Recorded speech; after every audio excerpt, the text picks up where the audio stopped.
সমাধান করব। যখন আমরা উইথ ক্লু কিংবা উইদাউট ক্লু সমাধান করতে যাব, এট ফার্স্ট আমাদের যে কাজটা করতে হবে যে পুরো পেশেজটা আছে এটার বাংলা করার চেষ্টা করতে হবে। কথা বুঝছো? তুমি যদি এটার বাংলা না করতে পারো তাহলে কিন্তু তুমি বিপদে পড়ে যাবা। তোমাদের একটা কথা বলেছিলাম, তোমাদের এই এই অনুচ্ছেদটা যদি তোমাদের হিন্দি ভাষা থেকে কিংবা ধর আরবি ভাষা থেকে উর্দু ভাষা দিয়ে দেওয়া হতো, তুমি আরবি ভাষা উর্দু ভাষার অর্থ জানো? পারতে? যে এটা অর্থ করতে পারবে না তার কাছে এটা আরবি উর্দু ভাষার মতোই, সারা জীবন কি হবে পারবে না।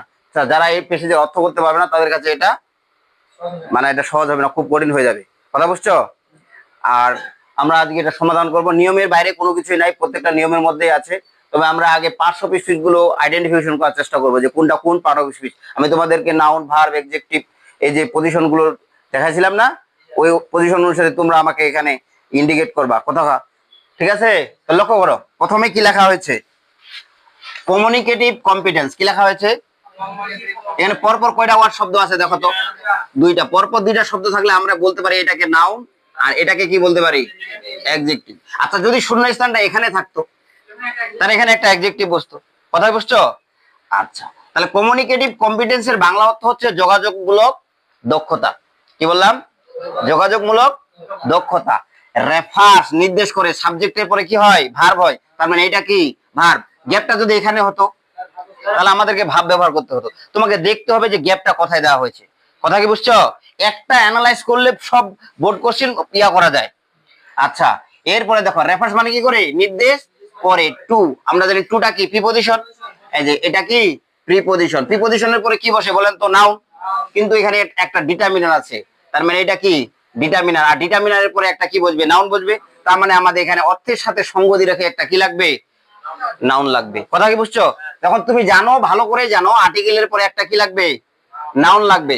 কথা কি বুঝছো? এখন তুমি অর্থের সাথে সঙ্গতি রেখে একটা নাউন আনবা। কথা বুঝছো? না পারলে উত্তমমালা থেকে প্র্যাকটিস করবা। কথা বুঝছো? তাহলে যোগাযোগমূলক দক্ষতার নির্দেশ করে কি? কি নির্দেশ করে? একটা সামর্থ্যকে। এখানে মনে হয় এবিলিটি শব্দটা হবে, তাই না? দা এবিলিটি। এবিলিটির পূর্বে সাধারণত দা বসে না, এটাকে স্পেসিফিক করা হয়েছে, মানে নির্দিষ্ট করা হয়েছে। আচ্ছা, একটা যোগাযোগমূলক দক্ষতা কি করে? একটা সামর্থ্যকে কি করে? নির্দেশ করে। কথা বুঝছো? কোন সামর্থ্য? এই যে টুর পরে আমাদের আমরা জানি একটা ভি1 বসে, তাই না? এই যে টু ইউজ, ব্যবহার করাকে বোঝায়। কথা কি বুঝছো?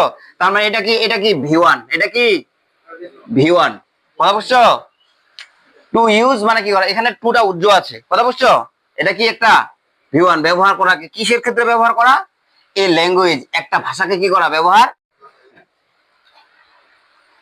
আচ্ছা, to use a language appropriately in. Appropriately এটা কি বলেন তো? অ্যাডভার্ব। এটা কি? অ্যাডভার্ব। আচ্ছা, আমরা জানি না সাবজেক্ট ভার্ব অবজেক্টের উপর অ্যাডভার্ব বসে। সাবজেক্ট এটা কিন্তু একটা ভার্ব, এটা কিন্তু একটা অবজেক্ট। ইউজ মানে ব্যবহার করা। কি ব্যবহার করা? একটি ভাষা ব্যবহার করা। কিভাবে ব্যবহার করা? অ্যাপ্রোপ্রিয়েটলি মানে কি? সঠিক ভাবে। আমরা জানি এলওয়াই থাকলে কি? অ্যাডভার্ব। আচ্ছা, এরপরে ইনটা কি বলেন? প্রিপজিশন। প্রিপজিশনের পরে আমরা কি বসাই বলেন? প্রিপজিশনের পরে আমরা নাউন বসাই। তো দেখো এখানে শেষে একটা নাউন দেওয়া আছে কি না? আছে না? তার মানে কি? পূর্বে একটা অ্যাডজেক্টিভ বসবে। তার মানে হচ্ছে যখন নাউনের পূর্বে গ্যাপ থাকবে একটা কি বসবে? অ্যাডজেক্টিভ বসবে। তাহলে এখানে to use a language appropriately নাকি ইন ভেরিয়াস শব্দটা এখানে মনে হয় অ্যাপ্রোপ্রিয়েট না? ইন ভেরিয়াস শব্দটা কি এখানে আছে? এই যে এখানে শব্দটা আছে। প্রথম শব্দটা দিয়েছিলাম এবিলিটি না? তাহলে ভেরিয়াস, VARIOUS। ভেরিয়াস সার্কামস্টেন্স মানে কি?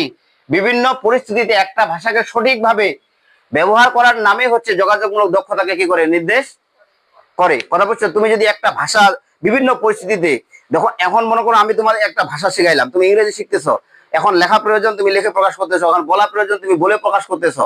মানে বিভিন্ন পরিস্থিতি, যেই পরিস্থিতিতে তোমার ভাষাটা প্রয়োজন সেইভাবে তুমি কি করতে পারতেছো, এটা তোমার যোগ্যতা অর্জন হয়েছে। সেক্ষেত্রে বলা হয়, এটাকে বলা হয় ল্যাঙ্গুয়েজ কম্পিটেন্স। কথা বুঝছো? Communicative competence. কথা কি বুঝছো? পয়েন্টটা লক্ষ্য করো। দেয়ার আর টু ওয়েস। এখন আমরা বলতে দেয়ারটা কিন্তু বাক্যের শুরুতে ইন্ট্রোডাক্টরি হিসেবে ব্যবহার হয়। কি হিসেবে ব্যবহার হয়? ইন্ট্রোডাক্ট। এটা হচ্ছে তোমাদের একটা অ্যাডভার্ব, বাক্যের শুরুতে এটা ব্যবহার হয় যে সেন্টেন্সে সাবজেক্ট থাকে না। আরটা কি বলেন? ভার্ব। এই যে টু ওয়েস, এখানে এটা হলো ডিটারমিনার। আমরা জানি না ডিটারমিনার সংখ্যা, পরিমাণ, আর্টিকেল। আর এটা কি? নাউন। অফটা কি? প্রিপজিশন। তাহলে বলেন তো প্রিপজিশনের পরে আমরা কি বসাই? নাউন বসাই অথবা আইএনজি বসাই। দেয়ার আর টু ওয়েস মানে কি? দুটো উপায় রয়েছে, মানে দুভাবে আমরা একটা ভাষা কি করতে পারি, শিখতে পারি। কি করতে পারি, দেয়ার আর টু ওয়েজ নাকি? ডেভেলপিং, ডেভেলপ শব্দটা মানে এখানে হবে, তাই না? ডেভেলপের সাথে কি হয়েছে, ডেভেলপিং মানে কি করা, উন্নয়ন করা। এখানে ডেভেলপ শব্দটা ভাবনা, ভার্বের কিন্তু একটা অবজেক্ট থাকতে পারে। তাহলে এখানে কি বসালাম আমরা, D V L O P I N G, developing নাকি কমিউনিকেটিভ কম্পিটেন্স। এখন কমিউনিকেটিভ কম্পিটেন্স আমরা পূর্বে জেনেছি, কি জেনেছি, এটা হলো তোমাদের গিয়ে অ্যাডজেক্টিভ আর এটা কি নাউন, ঠিক আছে। এরপরে আমাদের এটার বাউন্ডারি শেষ, এরপরে আমরা যখন একটা শেষ হয়ে যাবে, তখন একটা বাউন্ডারি যখন শেষ হয়ে যাবে, প্রিপজিশন আর কনজাংশন দিয়ে বাড়াই দিতে পারবো নাকি। ইন এ ল্যাঙ্গুয়েজ, বলেন তো এটা কোন কোন part of speech? In a language, ইনটা হলো হতে তোমাদের গিয়ে প্রিপজিশন, এটা হলো ডিটারমিনার, আর এটা হলো কি নাউন। কথা কি বুঝছো? এরপরে দেখো, তাহলে দুইটা উপায় রয়েছে। প্রথমটা কি, দ্য ফার্স্ট ইজ, মানে কি প্রথমটা হচ্ছে, কথা বুঝছো? এখানে দার পরে আছে ফার্স্ট আছে না, তাহলে দা এটাকে আমরা কি ধরবো, ডিটারমিনার ধরবো। আর ডিটারমিনার পরে শুধু ফার্স্ট আছে, সুতরাং এটাকে আমরা এখন আমাদের অ্যাডজেক্টিভ ধরতে পারবো না, কারণ এখানে আমাদের এটাকে পজিশন অনুসারে কি ধরতে হবে, নাউন ধরতে হবে। দ্য ফার্স্ট ইজ, কথা বুঝছো? ফার্স্ট ইজ, প্রথমটা কি, প্রথমটা এখানে কত নাম্বার ছিল, এটা প্রথমটা কি ছিল এখানে রে, এখানে কত নাম্বার ছিল, ডি। ফার্স্ট ইজ, এখানে ইজ আছে না, ইজটা কি ভাবনা। এখন ভার্বের পরে, বি ভার্বের পরে আমরা কি কি ব্যবহার করতে পারি বলেন? বি ভার্বের পরে আমরা আইএনজি ব্যবহার করতে পারি, বি ভার্বের পরে আমরা ভিতরি ব্যবহার করতে পারি, বি ভার্বের পরে আমরা নাউন ব্যবহার করতে পারি, বি ভার্বের পরে আমরা অ্যাডজেক্টিভ ব্যবহার করতে পারি, বি ভার্বের পরে আমরা অ্যাডভার্ব ব্যবহার করতে পারি। কি বললাম? যেমন I am going to market, তাহলে বি ভার্বের পর গোয়িং ব্যবহার আইএনজি ব্যবহার করলাম কিনা। আমি বললাম ইংলিশ ইজ ইউজ, তাহলে বি ভার্বের পর ভিতরি ব্যবহার করলাম কিনা। আই এম হিয়ার, আমি এখানে আছি, তাহলে অ্যাডভার্ব ব্যবহার করলাম কিনা। আই এম অনেস্ট, তাহলে এবারে অ্যাডজেক্টিভ ব্যবহার করলাম কিনা। It is education which is the backbone of a nation, তাহলে ইজ এর পরে আমরা বি ভার্ব ব্যবহার করলাম কিনা, নাউন ব্যবহার করলাম না।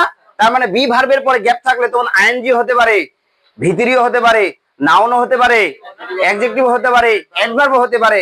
সেক্ষেত্রে তোমাকে অর্থের সাথে সঙ্গতি রেখে তোমাকে সেন্স মেক সেন্স করতে হবে, তাই না? তাহলে আমাদের এখানে কি লাগবে বলেন? তাহলে এখানে আমরা যে শব্দটা আমরা উত্তরমালাতে পাইছিলাম কোনটা, ইকুইজেশন না? তাহলে দ্য ফার্স্ট থিং ইজ ইকুইজেশন। ইকুইজেশনটা কোথায় আছে এখানে, এই যে 3 নম্বরে, এই যে এই শব্দটা ব্যবহার হবে এখানে, acquisition, A C Q U I S I T I O N, ঠিক আছে। তাহলে এখানে হবে ইকুইজেশন শব্দটা, তাই না? প্রথমটা হচ্ছে হুইচ ইজ সিমিলার, যা একই, to the way, to the way.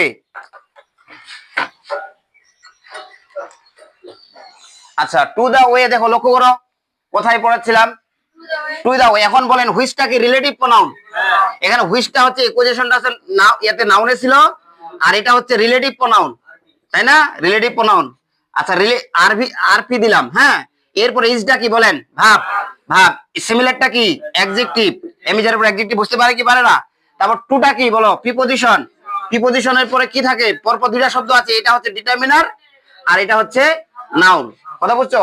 যেটা হচ্ছে আমরা মাতৃভাষা যেভাবে কি করে একটা মানুষ অর্জন করে, কথা বুঝছো না? প্রথমটা হচ্ছে অর্জন করা, যেটা সাধারণত যেইভাবে মানুষ একই উপায়ে মানুষ কি করে, people develop there ability to their mother. এটা কি পরপর দুইটা শব্দ আছে না? তাহলে এখানে আমরা মাদার কি, মাদার টাং, তাই না? এখন আমরা যদি এটাকে পার্ট অফ স্পিচ হিসেবে করি, শনাক্ত করি কোনটা কোনটা পার্ট অফ স্পিচ আছে, পিপলটা কি নাউন, তাহলে ডেভেলপটা কি ভার্ব, এবিলিটিটা কি, এবিলিটি হলো নাউন, আর অবজেক্ট ডেভেলপ মানে কি করা, উন্নয়ন করা। কি উন্নয়ন করা, সামর্থ্য উন্নয়ন করা। কথা বুঝছো? ইনটা কি প্রিপজিশন, প্রিপজিশনের পরে কি বসে, নাউন বসে, কিন্তু পর পর কয়টা শব্দ আছে, দুইটা। শেষেরটা আমাদেরকে নাউন ধরতে হবে, পূর্বেরটা আমাদের অ্যাডজেক্টিভ ধরতে হবে, আর এটাকে আমাদের ডিটারমিনার ধরতে হবে। হ্যাঁ হ্যাঁ, হ্যাঁ, এটাকে ডিটারমিনার ধরা যাবে। কথা বুঝছো? দেয়ারটা আমরা ডিটারমিনার হিসেবে জানি না। তাহলে এখানে কি হবে, মাদার টাং, তাই না? তাহলে প্রথমটা হচ্ছে অর্জন করা, যেটা হচ্ছে একটা উপায়, একই উপায়, যেটা মানুষ যেভাবে তাদের সামর্থ্যটা তাদের মাতৃভাষার মতো কি করে কি করে উন্নত, যে সামর্থ্যটা মাতৃভাষার মতো কি করে উন্নত করে দে। আচ্ছা লক্ষ্য করো, এটা কি সাবজেক্ট, সাবজেক্ট স্থলে কি থাকে, নাউন থাকে, না হলে প্রনাউন থাকে। দে আর, এটা কি বিভাব, তাই না? বিভাবের পর আমরা কি ব্যবহার করতে পারি, অ্যাডজেক্টিভ কি ব্যবহার করতে পারি কিনা, এটা হলো অ্যাডজেক্টিভ। দে আর, হ্যাঁ দে আর এওয়ার অনলি, অনলিটা হচ্ছে এখানে অ্যাডভার্ব, অনলিটা কি অ্যাডভার্ব। আর এখানে তোমাদের এটা কি প্রিপজিশন, এটা প্রিপজিশন, এখানে এটা কি ডিটারমিনার, এটা কি, এটা এখানে একটা নাউন লাগবে। দে আর এওয়ার অনলি অফ দা ফ্যাক্ট শব্দটা ছিল না, ফ্যাক্ট, এই বিষয়ে যে তারা কেবলমাত্র এই বিষয়ে তারা সচেতন যে দে আর, এটা কি বিভাব না, দ্যাটটা হচ্ছে কনজাংশন, দ্যাটটা কি কনজাংশন, দেটা কি সাবজেক্ট, সাবজেক্ট মানে হচ্ছে নাউন প্রোনাউন, এটা কি ভাব। এই বিভাবের পর আমরা কি ব্যবহার করতে পারি, আইএনজি ব্যবহার করতে পারি, ভিউ থ্রি ব্যবহার করতে পারি, অ্যাডভার্ব ব্যবহার করতে পারি, একটু আগে বললাম যেটা। তাহলে দে আর ইউজিং নাকি, তাহলে বিভাবের পর আইএনজি ব্যবহার করতে পারি কিনা, তাহলে এখানে ইউজ শব্দটা কি আছে, এটাকে ইউজ করে রেখে দিছে। দে আর ইউজিং দা ল্যাঙ্গুয়েজ, তারা কি করতেছে, ভাষাটাকে কি করতেছে, ব্যবহার করতেছে। এখন দা ল্যাঙ্গুয়েজকে যদি আমরা একটু ভাঙি, দাটা কি ডিটারমিনার, এটা কি নাউন, ফরটা কি প্রিপজিশন, প্রিপজিশনের উপর ভাব বললে কি হয়, আইএনজি হয় কিংবা নাউন হয়। তাহলে কি হবে, they are using the language for for communication, কিসের কিসের জন্য, তাহলে এখানে শব্দটা কোনটা, কমিউনিকেশন শব্দটা এখানে আছে কি নাই, এই যে এই শব্দটা এখানে প্রয়োজন হবে। তাহলে এখানে কি হবে, কমিউনিকেশন, COMMUNICATION। তাহলে ফরের পরে কি হবে, প্রিপজিশনের পরে নাউন হবে, এটা হচ্ছে মেইন কথা। ইট ইজ এ, কি বললাম, it is a natural, it is a natural subconscious process. আমরা এইটাকে যদি পরপর কয়টা শব্দ পাইছি, দুইটা না? আচ্ছা এখানে আমরা এটাকে ধরবো নাউন, এটাকে ধরবো আমরা কি অ্যাডজেক্টিভ, তাই না? তাহলে পূর্বেরটা অ্যাডভার্ব হওয়ার কথা, কিন্তু আমরা এই ইনফরমেশনটা নিই নাই যে একটা নাউনের পরে মোটামুটি 6-7টা ওয়ার্ড অ্যাডজেক্টিভ রূপে ব্যবহার করা যায়। কথা কি বুঝছো? এটাও মূলত এখানে একটা অ্যাডজেক্টিভ রূপে কি হয়েছে, ব্যবহার হয়েছে। It is a natural subconscious process, এটা হচ্ছে প্রাকৃতিক অবচেতন প্রক্রিয়া। ইন হুইচ, ইনটা কি বলেন, প্রিপজিশন, প্রিপজিশনের পরে যেটা হচ্ছে সেটা নাউন, কিন্তু এখানে একটা এটা রিলেটিভ প্রোনাউন হিসেবে ব্যবহার হচ্ছে পূর্ববর্তী সাবকনসিয়াস প্রসেসটাকে কি করার জন্য, অতিরিক্ত ভাবে তথ্য দেওয়ার জন্য এই শব্দটা কি হয়েছে, ব্যবহার হয়েছে। এই জন্য এটাকে আমরা রিলেটিভ প্রোনাউন হিসেবে গণ্য করবো, এই দুটো মিলে আর কি।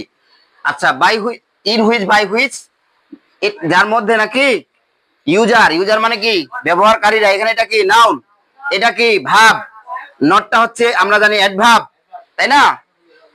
ইউজার আর নট, এমিজারের পর কি ব্যবহার করা যায় বলেন, আইএনজি নাউন অ্যাডভার্ব ব্যবহার করা যায় কিনা? তাহলে user are not aware, AWARE, aware of acquiring নাকি এ ল্যাঙ্গুয়েজ। এক্ষেত্রে একটা ভাষা ব্যবহারের মানে অর্জনের ক্ষেত্রে মানুষ কি থাকে না, সচেতন থাকে না। যখন মাতৃভাষায় কথা বলবো, মাতৃভাষায় যখন কথা বলবো, কথা বলার সময় কি আমরা গ্রামার কোনো ফলো করি, যান মনে ইচ্ছা মতো বলে চলে যাই। কিন্তু যখন আমরা এটাকে আমরা একবার অর্জন করব, বা একটা ভাষা যেমন ইংরেজি ভাষাটাকে আমাদের শিখতে হয়, তখন কিন্তু আমাদের এটা কিন্তু আমাদের অনেক গ্রামাটিক্যাল নিয়ম কানুন কি করতে হয়, অনুসরণ কোথাও। ওই কথাটাই বলছি যে ভাষা আমরা দুইভাবে শিখতে পারি, একটা মাতৃভাষা যেটা আমরা সাবকনসিয়াস মনে অবচেতন ভাবে প্রক্রিয়া ন্যাচারালি ভাবে শিখে যাই, আর একটা হচ্ছে তোমাদের যেটা ভাষাটা আমাদের অর্জন করতে হয়, একবারে আমাদের গ্রামাটিক্যাল নিয়মগুলো অনুসরণ করতে হয়, ওই বিষয়গুলোর কথা বলছে আর কি। আচ্ছা তো এইভাবে তোমরা কি করবা, শূন্যস্থানটা পূরণ করবা। তোমরা যখন একবার, আমি যদি একদম একবারে ইয়াতে চলে যাই, সামারিতে চলে যাই, তোমরা লক্ষ্য করবে এটা কি দা, এটা কি দা, এটা কি আর্টিকেল, আর্টিকেল না, আর্টিকেলের পরে একটা নাউন বুঝবে তো, সুতরাং এখানে অর্থের সাথে সঙ্গতি রেখে তোমাকে একটা কি আনতে হবে, নাউন আনতে হবে। দ্বিতীয়টাতে যাও, দ্বিতীয়টাতে কি আছে দেখো, ইন, এটা কি নাউনের পূর্বে গ্যাপ আছে, তার মানে এখানে একটা অ্যাডজেক্টিভ বসাতে হবে, এত কাহিনী নাই। পরেরটাতে অফটা কি প্রিপজিশন, প্রিপজিশন ভাব বললে আইএনজি অথবা একটা নাউন আনতে হবে। পরেরটাতে ডি নাম্বারটাতে কি আছে দেখান, বি নাম্বারে একটা এমিজার আছে না, এমিজারের পর নাউন অ্যাডজেক্টিভ অ্যাডভার্ব বসে, কোনটা হবে অর্থের সাথে সঙ্গতি রেখে তোমাকে এটা ভাবতে হবে। কথা কি বুঝছো? পরেরটাতে যাও, পরেরটা কোনটা, ই নাম্বার, এটা না, এখানে এটা নাউনের পূর্বে আমরা কিন্তু নাউন ব্যবহার করতে পারি, নাউনের পূর্বে গ্যাপ আছে, তার মানে কি একটা অ্যাডজেক্টিভ লাগবে, এটাই হচ্ছে মেইন কথা। তারপরেরটাতে যাও, এটা এখানে কি আছে, দা আছে না, এফ নাম্বারটাতে দা কি, দা কি ডিটারমিনার না, তাহলে ডিটারমিনারের পর একটা কি লাগবে, নাউন লাগবে, শুধু অর্থের সাথে সঙ্গতি রেখে তোমাকে একটা নাউন আনতে হবে। পরেরটাতে যাও, আটটা কি বিভাব, বিভাগের পর গ্যাপ আছে, তার মানে বিভাগের পর গ্যাপ থাকলে তোমাদের এমিজার আইএনজি হতে পারে, ভিতরি হতে পারে, নাউন হতে পারে, অ্যাডভার্ব হতে পারে, অ্যাডজেক্টিভ হতে পারে। তোমাকে লক্ষ্য রাখতে হবে যে অর্থের সাথে সঙ্গতি রেখে কোনটা হবে। পয়েন্টটাতে দাও, ফরটা কি প্রিপজিশন না, তাহলে প্রিপজিশনের পর গ্যাপ থাকলে আইএনজি হতে পারে কিংবা নাউন হতে পারে। এই বিষয়টা তোমার বুঝলেই হয়ে গেল। পয়েন্টটাতে কি, এটা আর্টিকেল না, আর এটা হচ্ছে নাউন না, এটা অ্যাডজেক্টিভ না, পূর্বে একটা অ্যাডভার্ব বুঝতে পারে, সেক্ষেত্রে অ্যাডভার্ব দিয়ে অর্থটা শূন্যস্থানটা পূরণ করা যাচ্ছে না, অ্যাডজেক্টিভ দিয়ে শূন্যস্থানটা কি করতে হচ্ছে, পূরণ করতে হচ্ছে। আর কোনটা আছে, শেষ। আচ্ছা, এই যে নটের পরে আমরা এমিজার ওয়াজের উপর আমরা যেমন নাউন অ্যাডজেক্টিভ অ্যাডভার্ব ব্যবহার করছি, ওই সিস্টেমটা আর কি। তোমাকে দেখতে হবে গ্যাপটা কোথায় আছে, অর্থের সাথে সঙ্গতি রেখে কোন ওয়ার্ডটা ব্যবহার হবে। কথা কি বুঝছো? এভাবে তোমরা যদি বোর্ড কোশ্চেন গুলো প্র্যাকটিস করতে পারো, ইনশাআল্লাহ হয়ে যাবে আর কি। তো ঠিক আছে।